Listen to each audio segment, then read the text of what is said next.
High, আমি তোমাদের জন্য আরেকটি জার্নাল নিয়ে এসেছি।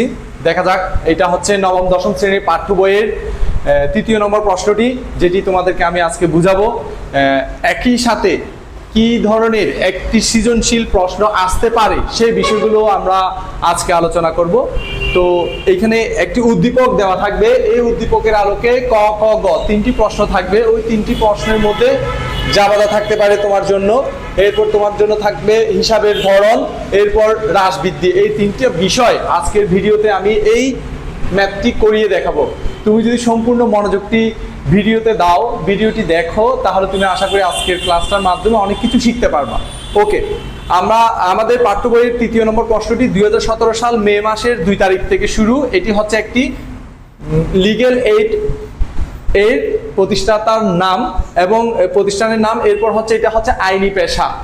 ওকে, যাই হোক, এই পেশার মধ্যে দিয়ে ব্যবসাটা করা যায়, যেমন উকিলরা হচ্ছে লিগ্যাল এইড আইনি পেশায় নিযুক্ত হয়, এটাও তাদের একটা ব্যবসার মতো।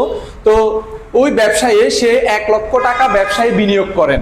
তো আমরা আগে শিখেছিলাম, নগদ যদি আমাদের কাছে আসে নগদান হবে সবসময় ডেবিট, যদি আসে নগদান হবে ডেবিট, যেই নামে আসবে সেই নামটি হবে ক্রেডিট। তাহলে নগদ টাকা এসেছে আমার কাছে মূলধন নামে, তাহলে আমাদের প্রথম জার্নালটা হচ্ছে জাবাদাটা হচ্ছে নগদান হিসাব ডেবিট,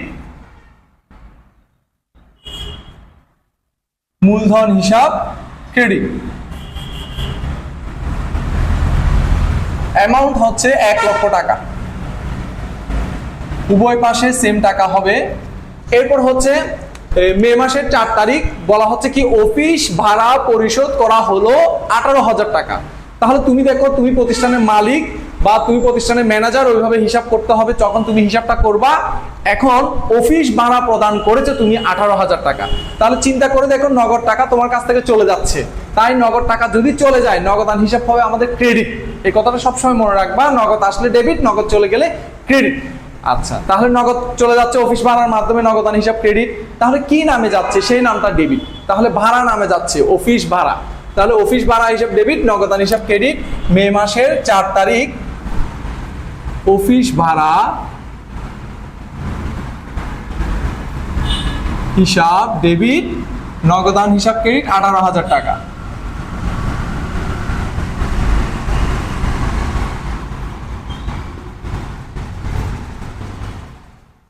দেখো এবার মে মাসের ৮ তারিখ, এখন বলা হচ্ছে ধারে সেবা সরঞ্জাম ক্রয় করা হলো ১৮,০০০ টাকা।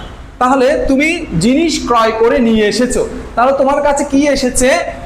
সরঞ্জাম, সেবা সরঞ্জাম, অর্থাৎ যে স্থায়ী সম্পদ, এটা হচ্ছে স্থায়ী সম্পদ। মনে রাখতে হবে এই ক্রয়ের সাথে কোনো নাম যদি থাকে ওই নামটা বসে। ক্রয়ের সাথে এবং বিক্রয়ের সাথে যদি কোনো নাম থাকে স্থায়ী সম্পদের, ওই নামটি হবে, তখন ক্রয় আর হবে না। তাহলে আমার কাছে সেবা সরঞ্জামটা আমার কাছে এসেছে, তাহলে আমরা যা আমার কাছে আসে তা হয় ডেবিট, যা চলে যায় তা হয় ক্রেডিট। এই কথাটা মনে রাখবা। তাহলে আমার কাছে কি এসেছে? সেবা সরঞ্জাম আমার কাছে এসেছে, তাহলে যা আসবে তা হচ্ছে ডেবিট। আমরা লিখতে পারি এখন সরঞ্জাম হিসাব ডেবিট।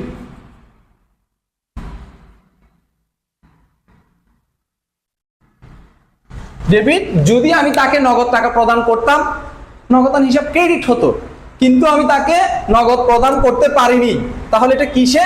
ধারে। ধারে মানে বাকিতে, আমি তার কাছ থেকে পণ্যটা নিয়ে এসেছি।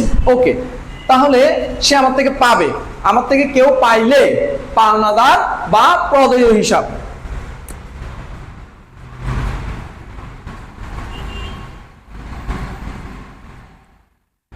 অ্যামাউন্ট ৪০,০০০ টাকা।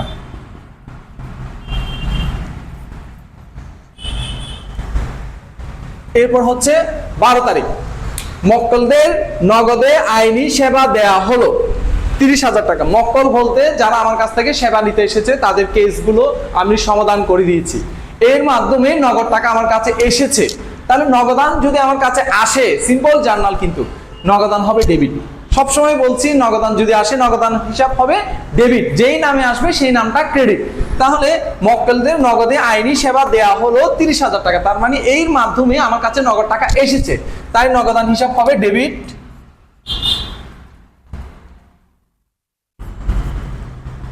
কিসের মাধ্যমে এসেছে তাদেরকে কাজ করে দিয়েছি, যেটাকে বলা হচ্ছে সেবা আয়। সেবা আয় আমি পেয়েছি কত? 30,000 টাকা। এখানে আর লিখলাম না, একই পরিমাণ টাকা দুই দিকে হয়। আচ্ছা, তাহলে মক্কেলদেরকে আমি কাজ করে দিয়েছি, বিনিময়ে আমি নগদ টাকা পেয়েছি। তখন নগদান হিসাব হবে ডেবিট, সেবা আয় হিসাব হবে ক্রেডিট। আমার 12 নম্বর জার্নালটা ছিল এটা, জাবাদাটি। এরপর 16 নম্বরটা বলছে কি, তোমার একটা অফিস আছে, ওই অফিসের কর্মচারী যারা আছে তাদেরকে তুমি বেতন দিয়েছো। অফিস কর্মচারীদের বেতন পরিশোধ করা হলো 30,000 টাকা। এর মাধ্যমে নগদ টাকা তোমার কাছ থেকে চলে গিয়েছে, তাই নগদান হিসাব হবে ক্রেডিট। যেই নামে যাচ্ছে সেই নামটা হবে ডেবিট। তার মানে বেতন হিসাব ডেবিট, নগদান হিসাব ক্রেডিট।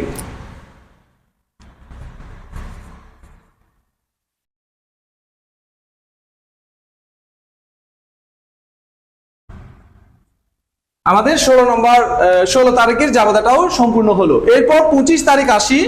25 তারিখে কি বলছে? ব্যাংক থেকে ঋণ নেওয়া হলো 1 লক্ষ টাকা। তোমার ব্যবসা পরিচালনা করার জন্য ব্যাংক থেকে তুমি ঋণ নিয়ে আসলা।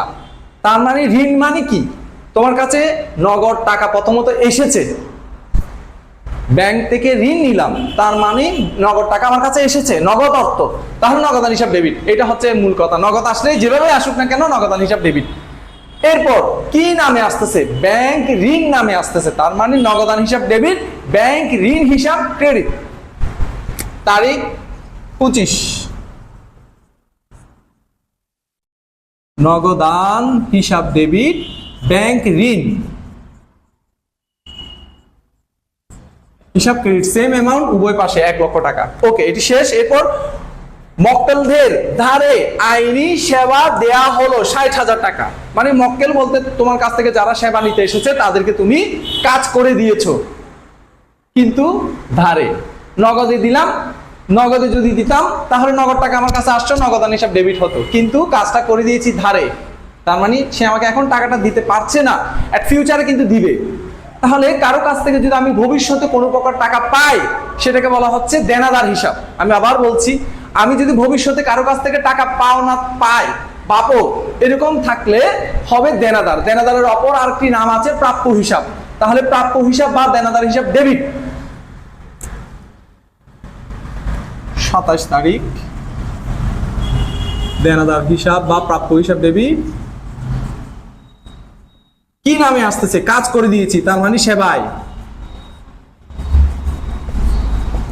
এরপর সর্বশেষ জার্নাল, সেটি হচ্ছে বাকিতে কৃত সেবা সরঞ্জামের মূল্য পরিশোধ 30,000 টাকা।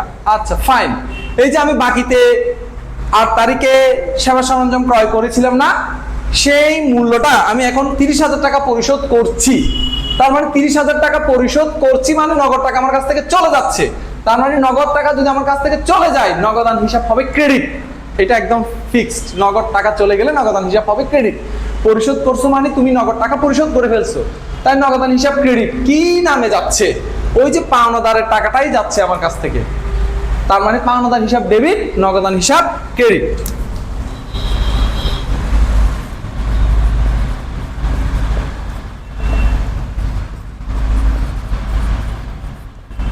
এই হচ্ছে আমাদের জার্নাল। জাবাদা কিন্তু শেষ। উভয় টাকার সমপরিমাণ উভয় দিকে হবে। এই টোটাল ছিল আমাদের জাবাদা। তো তোমার সৃজনশীল প্রশ্নের মধ্যে বলবে যে জাবাদা করো। তোমাকে বলতে পারে হিসাবের ধরন, তোমাকে বলতে পারে হিসাবের ধরনের পর হ্রাস বৃদ্ধি। তো এই যে হিসাবের ধরন বিষয়টা কি, এই বিষয়টা নিয়ে আমি আজকে আলোচনা করব, এবং হ্রাস বৃদ্ধি বিষয়টা নিয়েও আমি আজকে আলোচনা করব। তোমরা জাস্ট সাথে থাকো।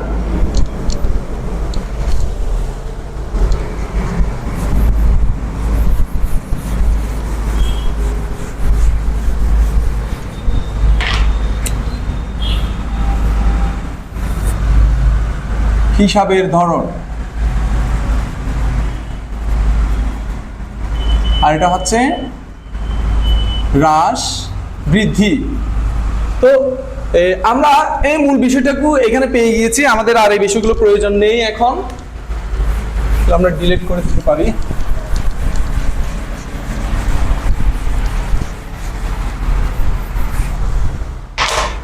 হিসাবের ধরন,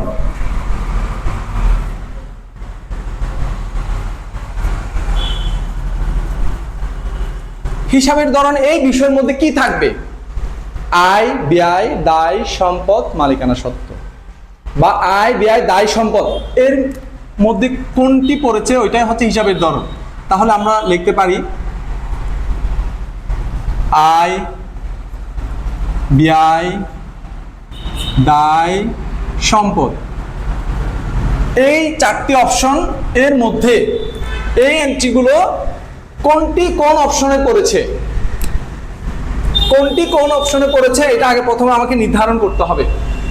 তো এখানে এই আয় ব্যয় উত্তোলন সহ এই দুইটি নাম একটি অংশের মধ্যে চলে গিয়েছে, যাকে বলা হচ্ছে মালিকানা সত্ত্ব।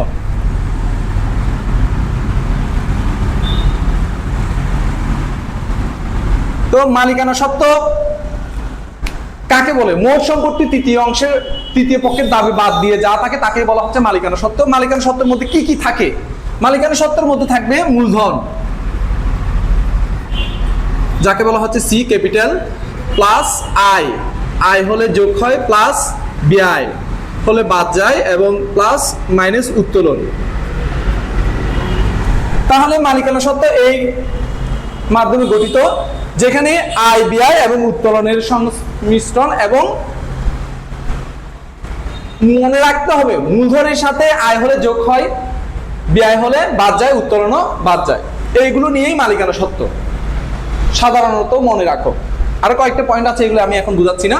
তো এই আয় ব্যয়কে আমি ধরে নিব মালিকানা সত্ত্ব। তার মানে এই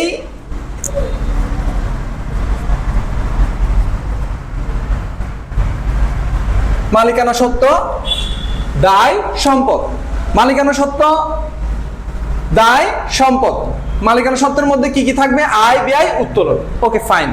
এবার হিসাবের ধরনের মধ্যে আমি এগুলো লিখবো। প্রথমত প্রথম কাজ, এরপর হচ্ছে হ্রাস বৃদ্ধি।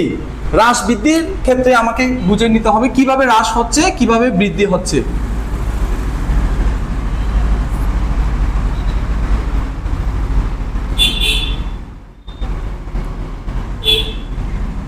সম্পদ ডেবিট ক্রেডিট, সম্পদ ডেবিট হলে বৃদ্ধি, সম্পদ ক্রেডিট হলে হ্রাস। এরপর হচ্ছে দায় প্লাস মালিকানা সত্ত্ব,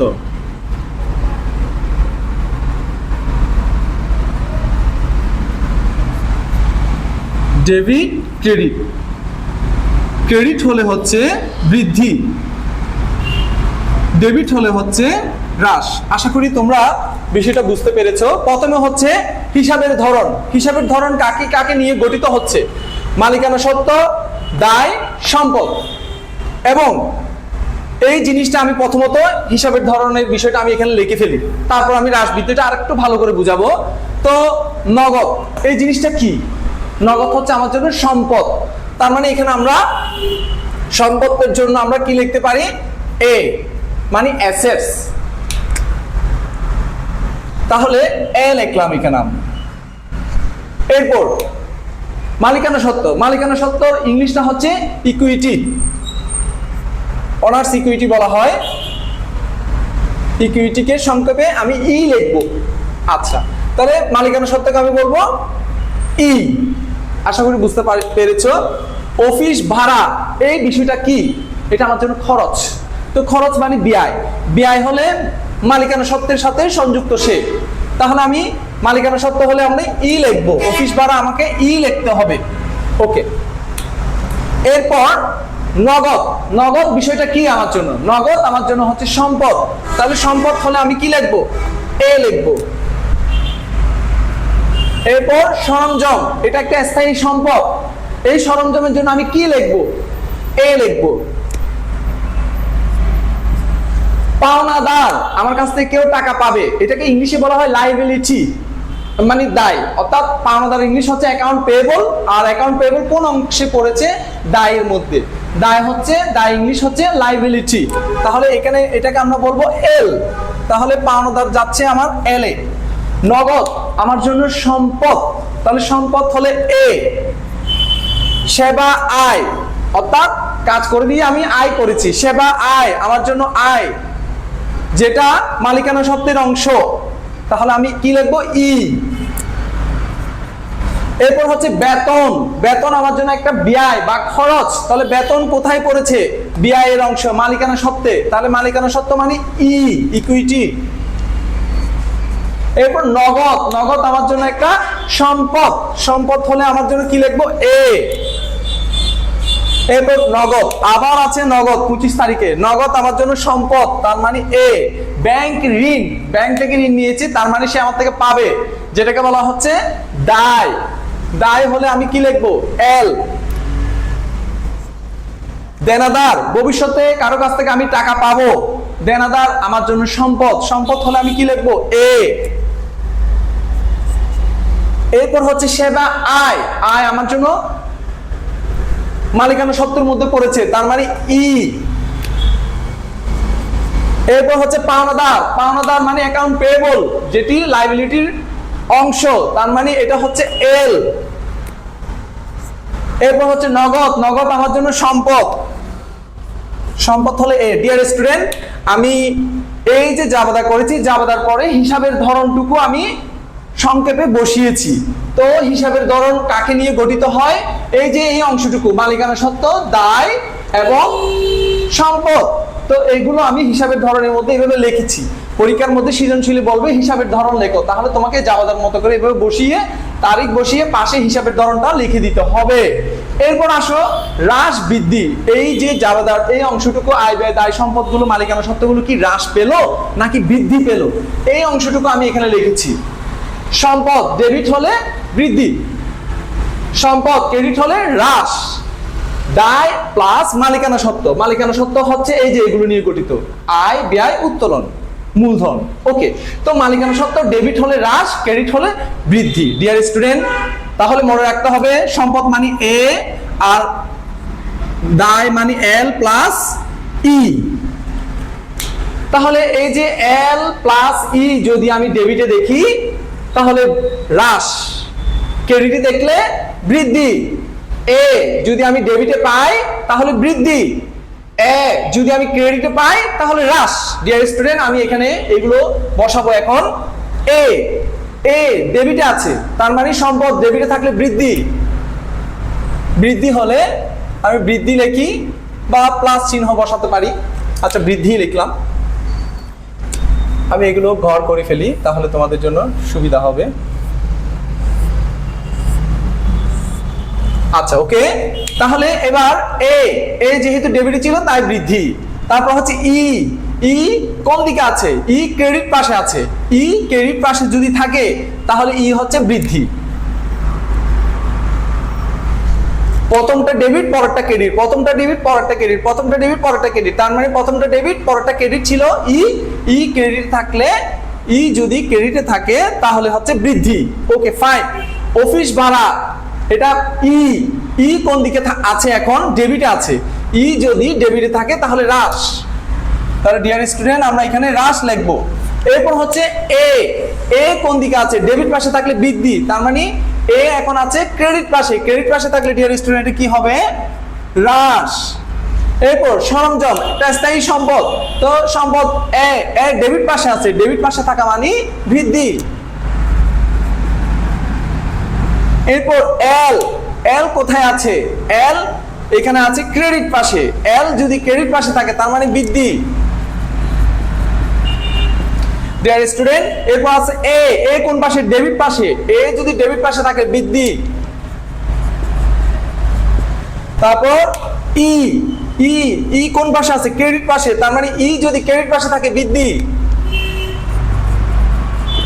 তারপর হচ্ছে আবার ই কোন পাশে আছে, ডেবিট পাশে, ই যদি ডেবিট পাশে থাকে তাহলে হ্রাস।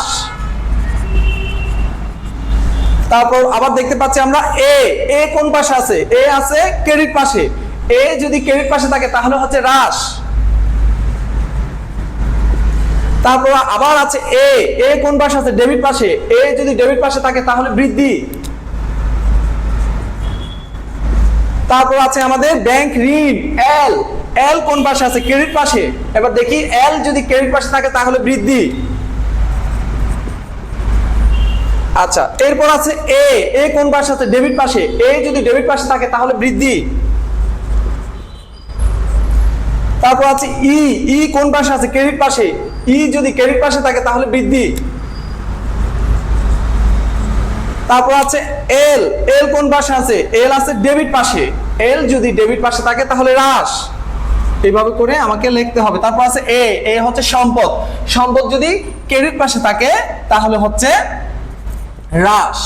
এইভাবে করে আমরা এগুলো বসাবো। পরীক্ষার হলে তোমাকে ক নম্বরে জাবাদা দিতে পারে, ক নম্বরে এত বড় জাবাদা দিবে না, ছোট দিবে। খ নম্বরে তোমাকে হিসাবের ধরন দিতে পারে, জাবাদা দিতে পারে, অথবা হ্রাস বৃদ্ধি দিতে পারে। তখন তোমাকে কি করতে হবে? প্রথম তোমাকে তারিখ অনুযায়ী জার্নালগুলো সাজাতে হবে, এরপর হচ্ছে হ্রাস বৃদ্ধিগুলো লিখতে হবে। আর যদি তোমার কাছ থেকে হিসাবের ধরন চাই তাহলে এগুলো লিখতে হবে। তো ডিয়ার স্টুডেন্ট, আজকে আমি ক্লাসে বোঝানোর চেষ্টা করেছি। আশা করি তোমরা ক্লাসটা যদি ভিডিওটা ভালো করে দেখো বুঝতে পারবা। যদি তাও না বুঝো আমার সাথে সরাসরি যোগাযোগ করতে পারবা, আমি তোমাদেরকে আরো বোঝানোর চেষ্টা করব। তো আমি চেষ্টা করেছি তোমাদেরকে বোঝানোর জন্য। ভুল ত্রুটি ক্ষমা দৃষ্টিতে দেখবা। আশা করি। Bye bye. আর কোনো সমস্যা থাকলে আমার সাথে প্রশ্ন করতে পারবো। ওকে, বাই।